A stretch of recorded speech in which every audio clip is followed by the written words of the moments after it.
I want to talk a little bit about cybersecurity. It is yet another pocket of the enterprise software sector that AI is changing quickly. Netskope is one company that sits at the center of that story. The company is trading below its IPO price, although it is now generating cash on a trailing 12 months basis. Joining me now is Sanjay Beri, CEO of Netskope. Sanjay, welcome to the show. It's great to have you here. Great to be invited. Appreciate it. So I want to talk a little bit about the cybersecurity sector in the era of AI broadly. And the basic question I have for you is AI net good or net bad for cybersecurity? Well, net good is my view. And look, the reality is attackers are going to use AI, as you've seen, and they'll use AI in every way they can. Every tool they can get their hands on, they'll use to attack. But the reality is that AI can be used for good, for protection, for automation, to help mid-sized companies and small companies and large across the board defend themselves. And of course, increase productivity while doing it. And so talk a little bit about how you are approaching this new era of AI at Netskope. I wonder how you think about your differentiation against some of these newer and flashier startups that probably have smaller teams that can move a little faster. How do you think about competing with them? Yeah. So if you look at us, we're one of the highest growth public market cyber companies out there, right? We grew at 34% from an ARR perspective last quarter. We're at scale, but we have a phrase: innovate or die. So we're nimble, and we invest heavily in our R&D. We've had AI labs for 8 years. We have over 160 models, domain-specific models to protect and identify sensitive data, protect against malware, detect issues in your network and beyond. In addition to those models and that broad AI labs team, which, by the way, AI is used throughout all of our 20 plus products on the platform, these models, we also focus on protecting and enabling AI. And this is the nuance. You don't go into a company and say, hey, by the way, we don't want you using AI. No, nobody does that. You have to use it, as any company in any vertical. What we do is we let you say yes to using it and put guardrails around it. You want Hmm. to say, hey, you can use Gemini, but only the corporate instance, and I don't want you querying with sensitive healthcare data. Simple policy on Netscope. And so Right. for us, our focus is guardrail AI, enable usage, and enable people to leverage it. But I'm trying to sort of understand, for pure play cybersecurity companies, on one hand, from below, you have these flashier startups that raise a ton of funding and their products get traction. And in some cases, they have smaller teams. On the other hand, you have these bigger companies like Microsoft and ServiceNow that have these really broad suites of products where their value prop is, well, don't just give us your cybersecurity business, but give us the whole Yeah. suite. How do you, in the middle there, how do you think about your value proposition against both of those categories of Yeah, it's a players? great question. So I'm a believer there is not one platform for all of security and networking. I remember sitting in a room asking 100 CIOs, where do you want to be on the scale? You want 100 security and networking products or you want one? And they said, no, no, we don't want any of those. We don't want 100 and we don't want one. We want a few core platforms. And one of those core platforms is what we do, the evolution of data and network security, called SASE, which we're the leader in per most analyst reports. And so I'm the believer in that. A few core security networking platforms working well together in an ecosystem. We were named Microsoft ISV Partner of the Year, right? And there's a reason that we get that recognition from analysts and other vendors is no matter what you use, 2+ public clouds, average customer uses 100+ SaaS apps. They use tens of generative AI applications. They go to billions of websites. It doesn't matter what you use. You have one common, consistent layer at that network and security level that can govern and secure all of those. That's really what customers want.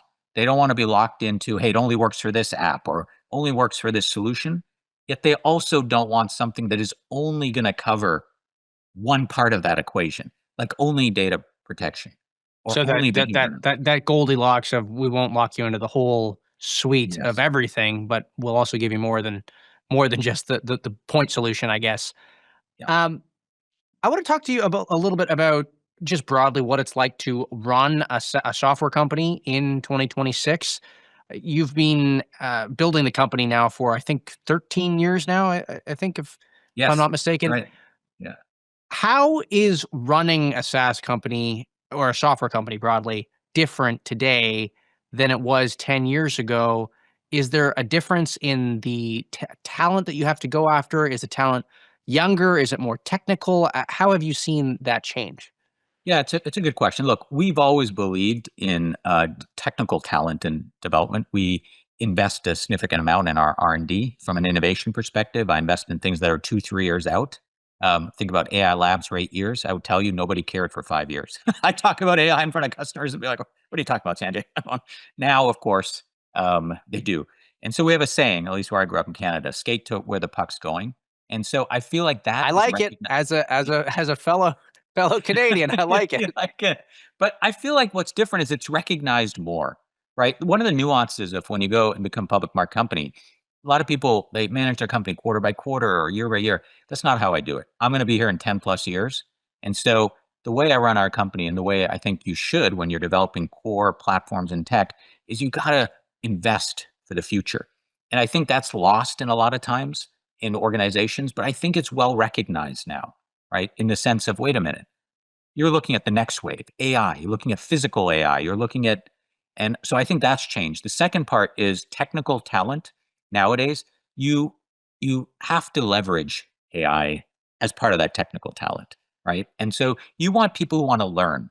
You want people like no one woke up 10 years ago saying, "Hey, I'm an expert in using these tools." They didn't exist. And so we've always gone for people who are a little more entrepreneurial, a little more they're willing to learn, to grasp new technology, to move quick, right? They're not satisfied by just sitting there Right. and leveraging something 20 years ago. And so that leads you to a little different talent, I would say, Right. and mindset of people. Before we go, so you went public in September. I wanted to understand what the calculus was to go public when you did. We talk about this IPO window, Yeah. and it's a bit of a dance, right? Where the market's going, what's the right time? Why did you decide September? And what advice do you have to late stage founders who are looking at the window right now? Yeah. So look, the reason that we went IPO was for awareness. And the reality is we win over 80% of the time if we can get to a POC, proof of concept. I.e., our nirvana is just try the platform, right? That's our nirvana.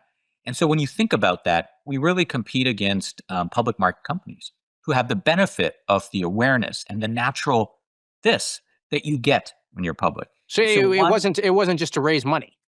no, the reality is everyone knows you can raise money in the private markets too, right? I mean, there's no secret to that.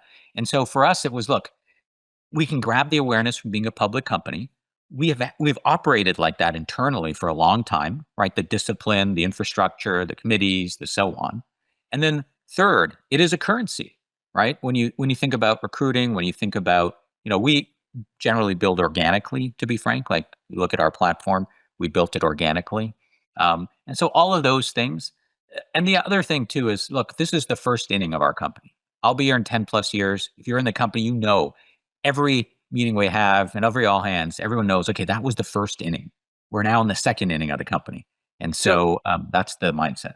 if you went public then for awareness, now that you've been a public company for a couple months and you've certainly been private, I mean, look, there's pros and cons of both. There's more obligations as a public company. What then is your advice to founders looking to take their company public? Yeah. So one, look, it's not for everybody, and it isn't necessarily the right answer for everybody. So you have to be ready. So one, financially, you have to be ready. Look, we're cash flow positive. We grow at over 30%, pure subscription, right? We run at mid 70s now, operating at gross margin, which has gone up, 5, 10 points over the past years. And so financial profile, one, important. And so we obviously have that profile and the growth. Second, you got to be in a big TAM, big fish in a big pond. For us, it's one of the most durable markets for the next decade. And then the third, like, look, you got to be ready as the intestinal fortitude. You have to stick right to your convictions. Don't get burnt, put into this quarter by quarter, make decisions, optimizing on that. You're here for the long term, right? And if that's what you're for, and you have the conviction and the board, and you've set that expectation internally in the culture, I think you can succeed and get the benefit of being public, right? The awareness and beyond. But Great. like I said, it's not for everybody. Well, Sanjay, I want to thank you for coming on. I'm looking forward to see how the company's journey progresses from here. And before you go, by the way, since you're from Toronto, I don't know if Yep. you saw a little blast from the past. We had Matt Sundin back in the building at the Air Canada Center this week because Austin Matthews passed him, and it Yes, he was it did. was Matt Sundin, it was Austin Matthews, it was Max Domi, it was Ty Domi, it was Yeah. the whole shebang was in the building. Yeah. Matthews on a tear, and I hope he Yeah, continues. but the If Leafs you're are a Leaf the fan, Leafs are not. The Leafs are yeah, they're not. not. Let's be Come on. clear. As a Leaf fan, you wake up every year saying this is your year. Yeah, So I'm waiting. I'm waiting. Same. All right. Well, great to talk to you, Sanjay. That is Sanjay Beri, CEO of Netskope, here on TI TV.